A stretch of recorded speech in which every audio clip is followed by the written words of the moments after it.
Bienvenue à toutes et à tous à la Cinémathèque française et bienvenue bien sûr pour la projection de Bulogier, Portrait d'une étoile cachée, le film réalisé par Eugénie Grandval. Dans un instant évidemment je vais appeler Eugénie, mais avant toute chose quelques mots rapides et puis d'abord le mot de remerciement. Remercier, parce qu'il y a du monde à remercier. Évidemment les soutiens de la Cinémathèque française, le ministère de la Culture et le CNC, les grands mécènes de la Cinémathèque, Chanel, Netflix, Fondation Cannes pour le cinéma. Et puis ce soir particulièrement, la Cinémathèque tenait à remercier Sophie Faudel de Mélisande Film, Laurent Vallée et toutes les équipes de l'INA, ainsi que Charles Gilibert, Alexis Dantec, Régine Vial et toutes les équipes des films du Losange qui nous ont permis évidemment d'organiser cette avant-première. Et puis un grand remerciement à Eugénie Grandval. Effectivement, on peut lui dire merci à Eugénie parce que elle a eu l'idée, l'envie de ce portrait filmé de Bulogier. Bulogier, une actrice, votre présence en témoigne, un peu unique en son genre, une actrice qui souvent disait d'elle-même qu'elle était actrice, elle était devenue actrice par hasard. Alors, une actrice devenue par hasard ce qu'elle est, un peu comme dans le film de Jacques Rivette, à Outouane, où on se donne rendez-vous à l'angle du hasard. Elle disait dans ses débuts qu'elle se voulait avant tout une anti-star. Bulogier, c'est celle qui dit aussi il ne faut pas se répéter. Il ne faut pas répéter son jeu, il ne faut pas répéter ses gestes, il faut inventer en permanence. C'est encore celle qui dit on ne fait pas toujours un film pour nourrir une industrie. Voilà, donc je disais que ça vous parlerait. Voilà, donc Bulogier, c'est cette actrice, et c'est à cette actrice-là que Eugénie Grandval a rendu hommage, et sous la forme, disons, double, à la fois, non pas la vie de Bulogier, mais sa vie au travail, c'est-à-dire une actrice au travail, et puis sous la forme d'un film de montage. Alors, vous allez le découvrir et vous allez le voir, c'est un film de montage avec d'un côté, disons, des extraits magnifiques, des extraits magnifiquement choisis, et puis des extraits qui alternent et qui dialoguent avec ce qu'on pourrait appeler une parole inspirée, et la parole inspirée de quelques spectateurs choisis, et qui sont en fait des spectateurs amoureux. Et donc évidemment, cette parole est chargée de tout leur amour et de tout leur, j'allais dire, leur compagnonnage avec Bulogier. Et c'est cette parole et ces extraits qui remplacent heureusement la voix off, qui ici est totalement absente. Voilà, donc tout de suite je vais appeler donc les trois productrices et la réalisatrice, mais juste un tout petit mot lié à la vision du film d'Eugénie Grandval, Portrait d'une étoile cachée.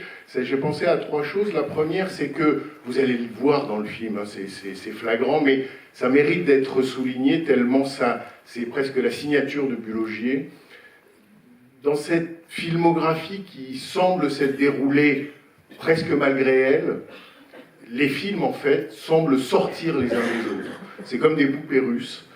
Vous allez voir comment le film d'Alain Tanner, La Salamandre, vient de l'amour fou, et comment l'amour fou vient des idoles, ou comment, par exemple, Le Pont du Nord de Jacques Rivette, sur une idée de Bulogier, là encore, vient tout entier de la troisième génération de Fassbinder, où on pourrait dire, et pour ne s'en tenir qu'au cinéma, parce que en théâtre, on va trouver les mêmes échos, les mêmes rebonds, les mêmes échos, oui. Vous voyez le film de Sophie Filière qui s'appelle Gentille, et ben on peut y trouver, là encore c'est Bulogier qui fait le lien, un rapport, un clin d'œil, un regard vers le film de Louise Buñuel, Le charme discret de la bourgeoisie. L'autre chose qui devrait être une évidence, mais qui avec Bulogier devient une pratique, c'est que pour elle, un film, une pièce, des répétitions, un tournage, un récit, doit d'abord et avant tout être une expérience et une aventure. Elle l'a prouvé, et donc, effectivement, Bulogier est une actrice aventurière. La dernière chose que je voudrais dire avant de les appeler, c'est que le film d'Eugénie Grandval commence par lui, et je trouve que ce n'est que justice, et ce n'est que la vérité. Bulogier doit tout à Marco. Marco a inventé Bulogier, ou on pourrait dire Marco a aidé Bulogier à s'inventer. Marco, c'est quelqu'un qui a forgé les acteurs et les actrices dont il avait besoin pour dire et faire jouer ses textes. Marco, c'est quelqu'un qui a pratiqué un théâtre de la dépense et de l'énergie. C'est un artiste, un créateur dont on doit faire l'éloge aujourd'hui, comme on ferait l'éloge et comme on fait l'éloge à juste titre de Jacques Rivette, de Marguerite Duras, d'Alain Tanner ou de Barbet Schroeder, autant de chefs de bande qui ont constitué la constellation de vie et de travail de Bulogier. Et il se trouve que, en ce même mois d'avril, alors qu'on va projeter et diffuser ce portrait de Bulogier, les éditions Alia vont sortir deux ouvrages de Marco, un roman retrouvé qui s'appelle Délire de fuite, et un autre, un livre d'entretien qui s'appelle L'art d'en sortir. Voilà, je voulais rendre cet hommage et faire cet éloge de Marco parce qu'il a été absolument essentiel dans l'œuvre de Bulogier, et aussi parce que je pense que Bulogier aurait aimé qu'un soir comme celui-là, où la soirée lui est consacrée, eh ben, on parle de quelqu'un d'autre qu'elle, en l'occurrence de Marco. Voilà, tout de suite j'appelle les trois productrices, Sophie de Higès, productrice à l'INA, Sophie Faudel, évidemment productrice Mélisande Film, Régine Vial, mon Dieu, bien sûr, les films du Losange, et Eugénie Grandval.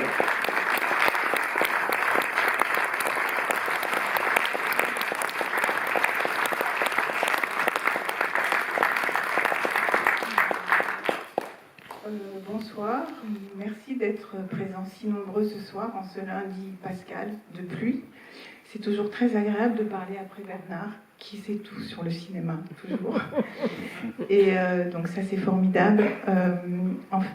Donc je vais faire les remerciements d'usage.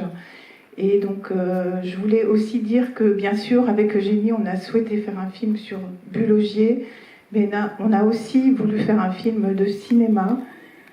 Parce que je crois que Bulle était l'incarnation peut-être gracieuse et déterminée de tout un cinéma dont la liberté créatrice et formelle et politique nous interpelle aujourd'hui, étant donné le monde dans lequel nous sommes tombés.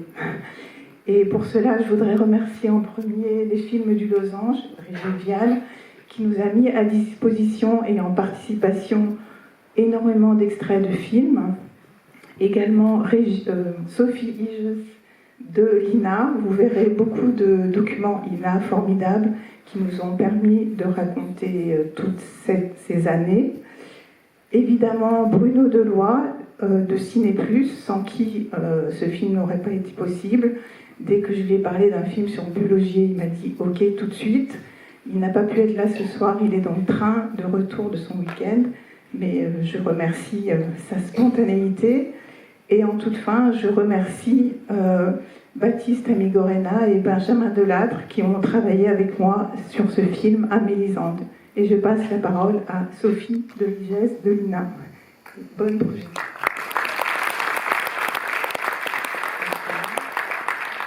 Alors, pour produire le film de Eugénie, il faut s'appeler Sophie.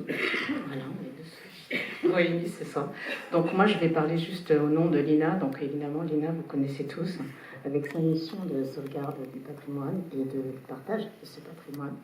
Donc, on était coproducteurs associés sur ce film et c'était un honneur et un plaisir de retrouver Bulle et de pouvoir ressortir toutes ces archives.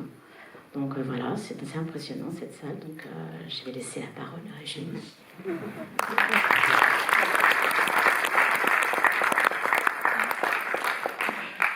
Bonsoir, merci de vous être déplacé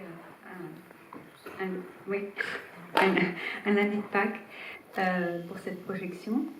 Alors, c'est un film qui vient de loin parce que quand j'avais 7 ans, j'étais fascinée par Céline et Julie vont en bateau de Jacques Rivette et j'ai vu le film plusieurs fois. C'était un conte fantastique, un peu transgressif avec des bonbons magiques, des fantômes, des petites filles qu'on fait disparaître. Et Bulle, à chaque fois, m'apparaissait comme une fée enfermée dans cette maison de fantômes.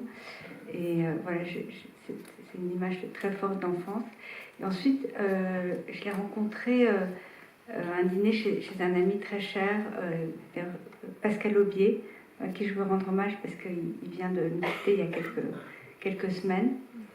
Et voilà, et après cette rencontre, on est devenus amis et la vie a fait qu'on s'est rapprochés voilà, au cours de ces 25-30 dernières années. Voilà, le temps passé, il n'y avait pas de film sur Bulogier. Alors il y a eu un très beau livre qu'elle a écrit avec Anne Diatkin, j'ai oublié, mais voilà, il n'y avait pas de film. Et donc j'ai décidé de me lancer. Donc je ne vais pas reprendre tout ce que Bernard Benoliel a si bien dit sur le film, que vous allez découvrir, mais voilà, quand je lui ai parlé de l'idée, elle était d'abord touchée, et puis après elle s'est reprise, elle a dit elle a changé d'avis, et puis c'était un moment où elle déménageait à Lausanne avec son mari par Beschroeder. Et donc voilà, je me suis plongée dans les archives de l'INA, et notamment ce qui m'a sauvée, c'est une interview de 4 heures qu'elle avait fait avec Jean Douchet, voilà, qui était formidable. Voilà. Donc quand j'ai terminé le film, il y a un ami qui m'a dit que parfois on fait des films sur des personnes parce que c'est la meilleure manière de dire qu'on les aime. Donc c'est un peu ça, ce film. Bon, alors je voudrais remercier alors d'abord mon amie Nelly Quétier qui m'a poussée à faire ce film pendant des années. Et puis Sophie Faudel, la productrice, qui était d'une patience et ténacité, une finesse hors norme. Puis les intervenants qui ont tous été très, très généreux avec moi pour parler de Bulle. Et aussi le monteur Grégoire Pontecaille, parce que le film, on l'a écrit au montage. Voilà, et puis évidemment le soutien de l'INA, parce que c'était une mine d'or de travailler avec toutes ces archives de l'INA, et puis Régine Vial, les films du Losange, parce que je crois qu'elle aime Bulle et Barbet autant que moi, donc voilà, je vais lui laisser la parole.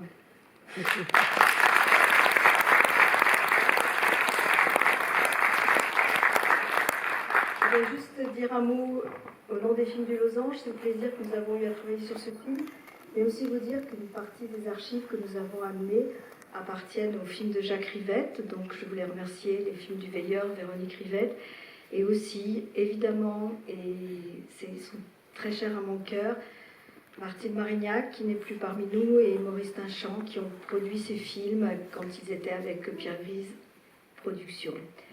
Voilà, j'ai un petit mot de Bulle que je voudrais vous lire, qu'elle m'a envoyé cet après-midi.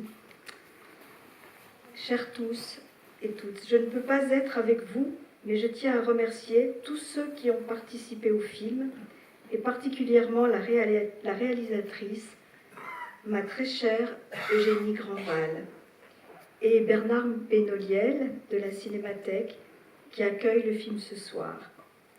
Merci à toutes et tous de votre présence. Bulle.